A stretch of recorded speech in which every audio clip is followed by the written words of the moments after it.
Assalamualaikum warahmatullahi wabarakatuh. Selamat datang di channel Febrian X-Rere.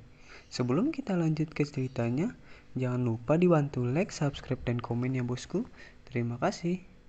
Kita lanjut dari bab 3637 sampai bab 3638. Kata-kata Wan Pojun tiba-tiba menyebabkan keributan di antara lebih dari 700 anggota garis anggunan keluarga Y. Meskipun anggota anggunan keluarga Y ini bukan pengusaha papan atas, mereka masih jauh lebih pintar daripada anak muda yang tidak punya otak untuk menggunakan cicilan kartu kredit. Anak-anak muda yang tidak berotak itu berpikir bahwa membayar dengan mencicil adalah hal yang sangat hemat biaya, tetapi mereka tidak tahu bahwa bank telah benar-benar memakan mentalitas mereka. Tingkat bunga untuk setiap pembayaran angsuran adalah 6.000. Tampaknya 10.000 yuan dibagi menjadi 12 angsuran. Anda hanya perlu membayar tambahan 60 yuan sebulan, tetapi 12 angsuran setahun adalah 720 yuan. Sehubungan dengan pokok 10.000 yuan, tingkat bunga tahunan untuk cicilan 1 tahun adalah 7,2%. Ini hanya metode perhitungan kasar. Anda harus tahu bahwa 10.000 yuan tidak dilunasi setahun sekali, tetapi bulanan dalam 12 kali seangsuran. Pokok setiap periode menurun, tetapi tingkat bunga tetap pada satu waktu. Dihitung dengan pokok sebesar 10.000 yuan. Jika ini dihitung, tingkat bunga sebenarnya bahkan melebihi 13%. Suku bunga ini adalah keuntungan besar di pasar keuangan. Masing-masing anggota keluarga Y ini memiliki hubungan yang sangat baik dengan bank dan permodalan.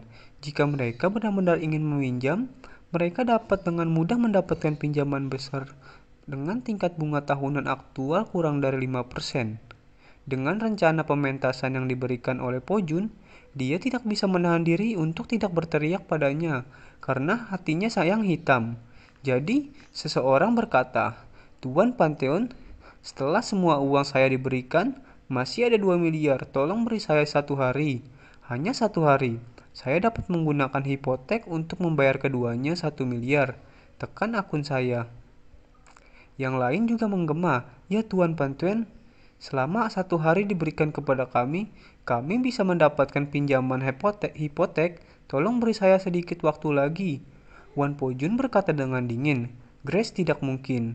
Masing-masing dari kalian harus melunasi semua tunggakan dalam waktu 1 jam. Jika tidak, kalian harus menandatangani perjanjian angsuran." Anggota keluarga Yi ini tiba-tiba memakai wajah mereka satu persatu. Pada saat ini, Ye Tianxiao berseru, "Tuan Wang Nongdian, saya bersedia memasang vase." Semua orang tidak menyangka bahwa Ye Tianxiao akan menjadi yang pertama menyerah, dan dia akan membencinya. Dia harus mendengar Ye Tianxiao terus berkata, "Saya ingin membagi semua hutang menjadi 2 angsuran. Dalam 2 bulan, saya akan menghasilkan semua uang superior." Ketika yang lain mendengar ini, mereka langsung menampar paha mereka. Mereka dikejutkan dengan biaya angsuran yang ke-6.000, tetapi mereka lupa bahwa mereka dapat memiliki jumlah angsuran yang paling sedikit. Jika Anda membaginya menjadi 2 angsuran, Anda hanya perlu membayar 2/1000, yang menambahkan hingga 1,2%. Dengan cara ini, secara alami akan terasa jauh lebih nyaman. Akibatnya, sekelompok orang mulai aktif mengungkapkan pandangan mereka. Wan Pojun tidak bisa menahan cemberut dan menebak niat orang-orang ini di dalam hatinya.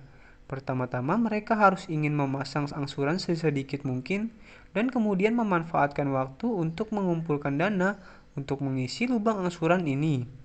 Dengan cara ini, kita bisa terbebas dari jebakan tingkat bunga yang tinggi dari pembayaran cicilan. Namun, Wan Pojun tidak tahu aturan spesifik saat ini, dan Ye Chen tidak mengatakan pada dirinya sendiri apa yang harus dilakukan dengan jumlah angsuran tertentu di jalan pembayaran angsuran.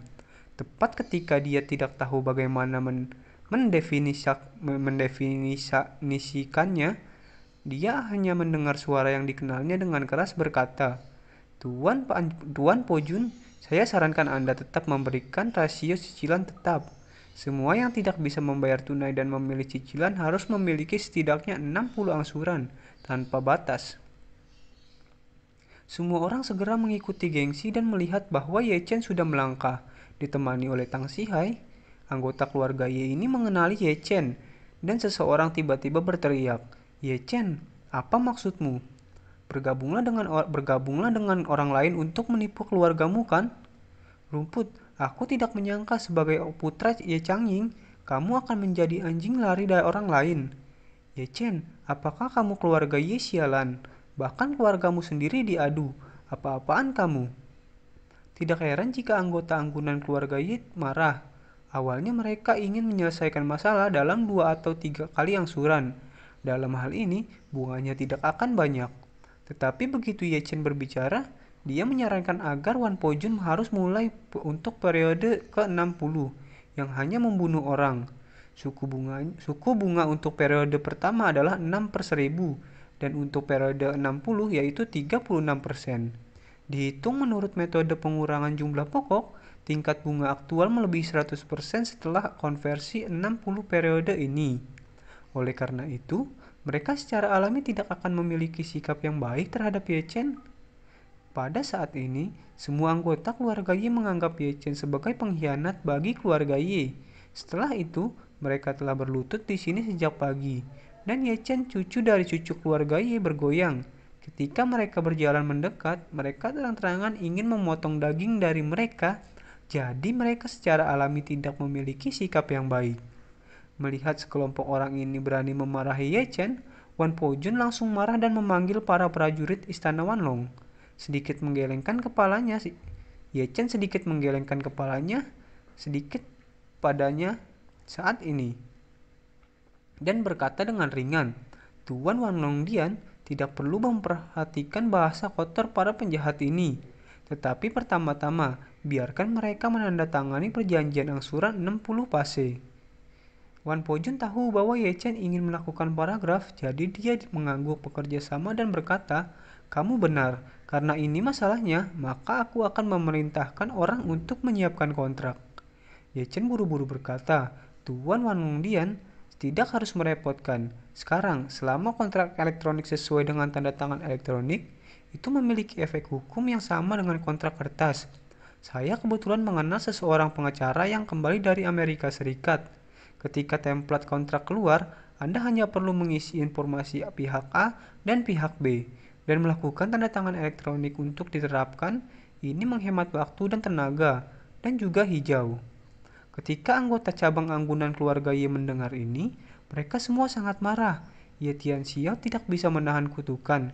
"Ye Chen, kamu binatang. Mengkhususkan diri dalam membantu orang luar mengadu bersamamu sendiri. Kamu hanya tersesat dalam hati nurani, dan binatang buas lebih dari rendah." Ye Chen mencibir, "Siapa kamu? Apakah kamu layak?" Ye Tianxiao menggertakkan gigi dan berkata, "Kita semua adalah keturunan keluarga Ye. Siapa kita bukan milik kita sendiri." Anggota anggunan keluarga Ye lainnya juga dipenuhi dengan kemarahan yang benar. Beberapa orang memarahi Ye Chen karena tidak tahu malu, dan yang lain memarahi Ye Chen karena mengakui pencuri itu sebagai ayahnya.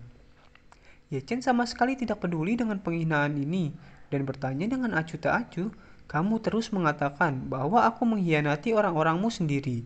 Karena kamu adalah orang-orangmu sendiri, apa yang kamu jalankan malam sebelumnya?"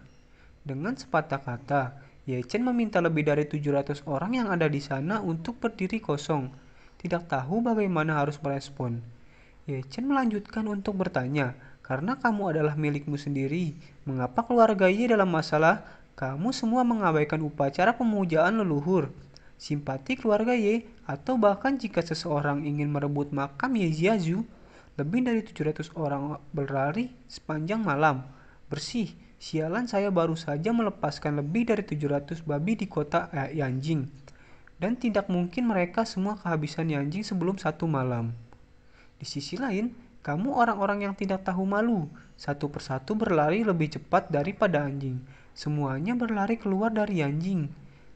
Dalam semalam, di antara mereka ada pelari tercepat. Mereka bahkan meninggalkan Cina dengan pesawat semalaman. Aku bertanya padamu, ketika Ketika kamu melarikan diri semalaman, mengapa kamu tidak berpikir kami milikmu sendiri?